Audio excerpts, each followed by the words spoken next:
ब्राह्मण ग्रंथ के समान ही भारतीय इतिहास को जानने के साधन के रूप में बौद्ध साहित्य का भी विशेष महत्व है।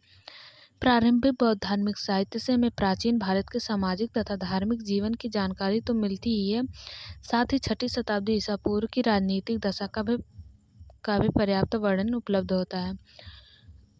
गौतम बुद्ध के निर्वाण प्राप्त करने के बाद ही इनकी रचना हुई थी। सबसे प्राचीन बौद्ध ग्रंथ त्रिपिटक है। त्रिपिटक में ईसा से पूर्व की शताब्दियों में भारत के सामाजिक व धार्मिक जीवन पर पर्याप्त प्रकाश डाला गया है। तीनों पिटकों की भाषा पाली है। पहला पिटक है सूत्र पिटक। सूत्र पिटक में बुद्ध के धार्मिक विचारों और वचनों का संग्रह है। दूसरा ग्रंथ है विनय पिटक। विनय पिटक में बौद्ध संघ के नियमों का उल्लेख है।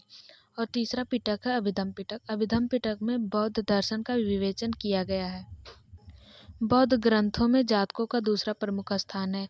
इनमें 549 कथाएं हैं। जातकों में बुद्ध के पूर्व जन्मों की काल्पनिक कथाएं हैं।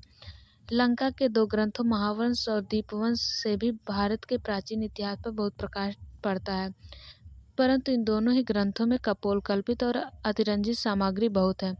दीपवंश की रचना 4वीं सदी में और महावंश की रचना 5वीं सदी में हुई थी। दीपवंश और महावंश से मौर्य काल के विभिन्न पहलुओं की जानकारी मिलती है। मिलिंद पन्हों में यूनानी राजा मिनांडर और बौद्ध भिक्षु नागसेन का दार्शनिक वार्तालाप है।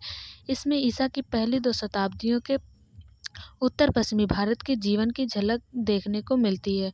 दिव्यावदान में अनेक राजाओं की कथाएं हैं। इसमें अनेक अंश 4वीं सदी के हैं।